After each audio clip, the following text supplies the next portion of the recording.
अनीता पांडे और आप देख रहे हैं पब्लिक की आवाज न्यूज।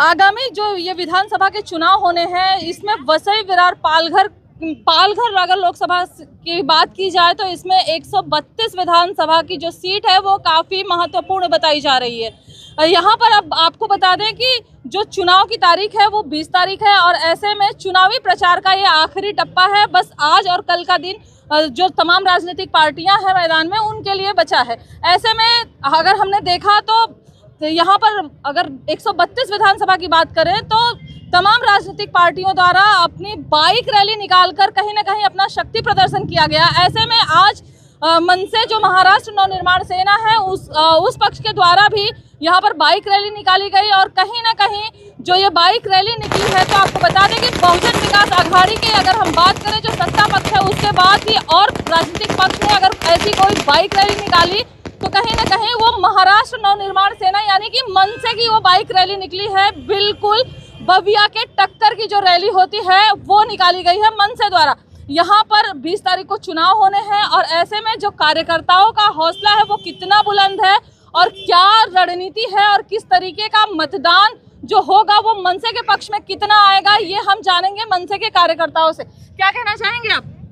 आज की जो रैली निकली थी, आज की रैली कहीं ना कहीं ये सत्ताधारी इधर के जो है उनके मन में 100% उनके मन में जो धड़की भरी हुई है, जो घबर गए हैं कि महाराष्ट्र नवनिर्माण सेना ये साल सत्ता में आने की संभावना है। और हम लोग के कार्यकर्ताओं ने, महाराष्ट्र सैनिकों ने इतनी ज़्यादा प्रचंड मेहनत की है यहाँ पे कि लोगों के घर घर पे जाके उनकी समस्या जान ली है और उनकी समस्या का निराकरण जो है वो हम लोगों ने करने का कोशिश हम लोग करेंगे। और हम लोगों ने मतदारों का आह्वान किया है कि ये बार कहीं ना कहीं ये लोग जो 15 साल सत्ता में थे ये लोग के घर पे बिठाए और नया राज साहब ने हम लोग को चेहरा दिया है, वो किधर ना किधर हम लोग को संधी दे। क्या लगता है सीटी बजेगी या इंजिन दौड़ेगा? ताई 15 वर्ष झाली ही लोक सत्तेमध्ये आहेत। लोकांना विचारा तुम्ही घराघरात जाऊन, लाईटीचा प्रश्न आहे, पाण्याचा प्रश्न आहे। जर 15 वर्ष जर हेच प्रश्न घेऊन जर हे इलेक्शन लढत असतील तर ह्यांना मतं मागायला जाताना पण लाज वाटत नाही का, किंवा प्रचार करायला जाताना? हा पहिला प्रश्न आहे। आणि आम्ही स्वतः सर्व विद्यार्थी सेना, सेल, बेसिक आम्ही सर्वजण प्रचार करताना जो डोर टू डोर आम्ही जाऊन तेव्हा पॅम्पलेट द्यायचो तेव्हा ती लोक आम्हाला सांगायचे, दादा का 1 महिन्याचं लाईटीचं बिल घेतात पण 10 ते 12 दिवस लाईट देतात, 1 महिन्याचं पाण्याचं बिल घेतात आणि 10-12 दिवस पाणी येतं। हे खूप मूलभूत आणि खूप गरजेचे प्रश्न आहेत, जे पाणी प्रश्न। अरे पाण्यासारख्या प्रश्नासाठी तर सोडा, स्मशानभूमीमध्ये लाकडं नसतात। हा, महानगरपालिकेतून जे टेंडर निघतं त्यांचे पैसे नाही पोहोचत। अभी वो कह रहे हैं उनके पास नहीं है महानगरपालिका। आता नाहीच आहे ना, पण तरी पण ह्या सगळ्या गोष्टींवरती वचक कुठे ना कुठे असतो ना। आतापर्यंत सत्ताधारी कोण आहेत तुम्हाला सर्व माहिती आहे, पत्रकारांना सगळ्या गोष्टी तंतोतंत माहिती असतात आणि महाराष्ट्र पोलिसांना पण माहिती आहेत। फक्त आमच्यावरती गुन्हे दाखल करण्यापेक्षा आम्ही यावेळेला जे उतरलोय तुम्हाला 100% सांगतो ताई, जिथे जिथे आम्ही गेलो तिकडे आम्हाला फक्त प्रतिसाद हाच भेटला की आता आम्ही तुमच्या हातामध्ये सत्ता देणार। आणि याच्यामुळे खूप ह्यांच्यामध्ये भीती निर्माण झालेली आहे। कुठे कुठे काही अफवा पसरवतात, आमचे पोस्टर फाडण्यात येतात, काय आम्हाला फरक पडत नाही। आम्ही कोणाला काय मोठा करणार नाही, आम्हाला फक्त माहिती आहे, आमच्या राजसाहेबांवर विश्वास आहे आणि या नालासोपारा विरारच्या जनतेवरती एवढा विश्वास आहे ताई, तुम्हाला खरं सांगतो सगळे वैतागलेत। यावेळेला त्यांना बघा तुम्ही रिझल्ट आल्यावरती ताई, मी तुम्हाला तेव्हा परत एकदा बाईट देईन। 100% सांगतो यावेळेला महाराष्ट्र नवनिर्माण सेना आणि माननीय विनोद मोरे साहेब हे यावेळेला भारी मताने जिंकून येतील।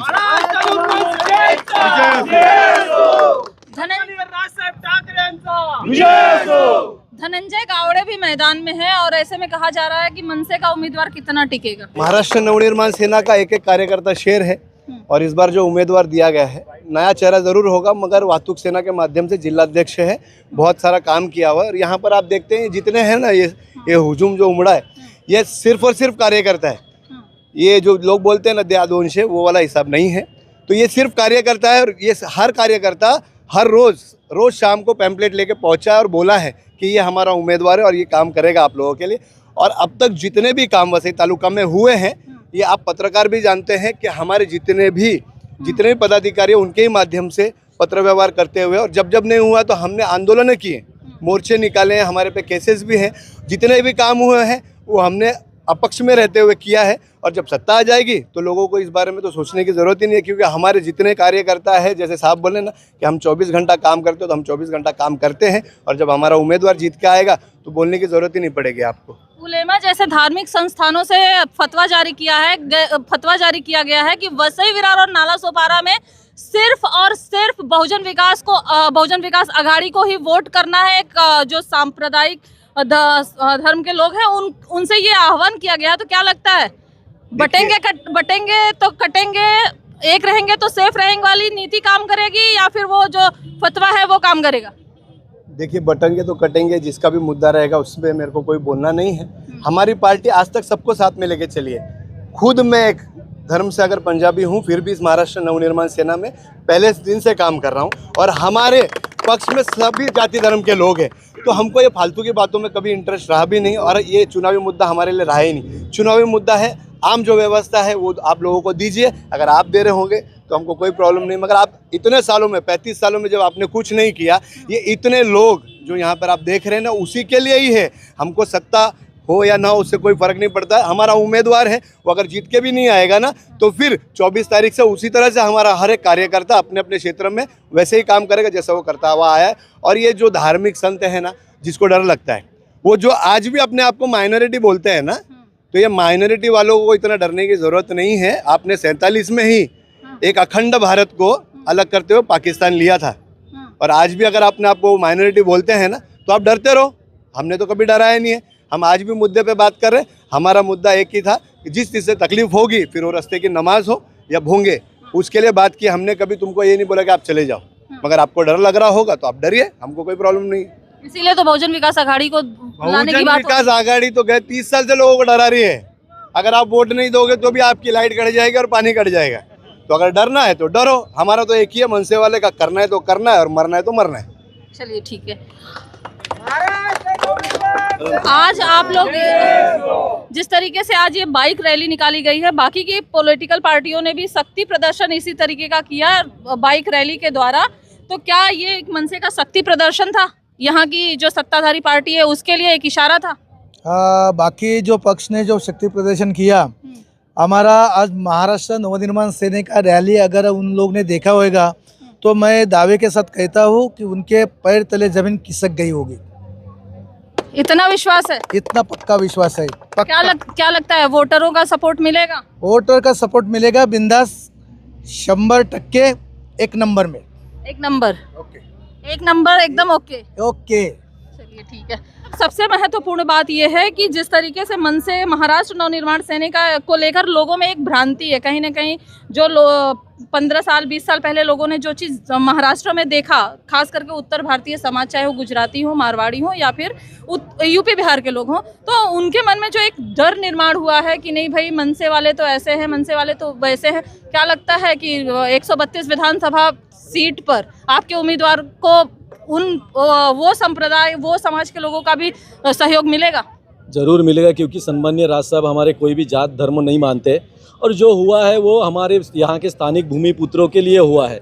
उस राज साहब ने वो भी बोला था अपने स्पीच में कि जहाँ नौकरी होती है वहाँ के लोगों का पहला अधिकार है, उनके मिलने के बाद जो बचेंगे वो उनको देने के लिए दे दो, ऐसा राज साहब का कहना है। मुझे लगता है कि उत्तर भारतीय समाज हो वो भी हमारे साथ ही खड़े रहेंगे, क्योंकि सम्मानीय राज साहब ने हिंदुत्व का मुद्दा लिया है, और हिंदुत्व के मुद्दे पे हमारे साथ वो उत्तर भारतीय हमारे साथ 100% होंगे।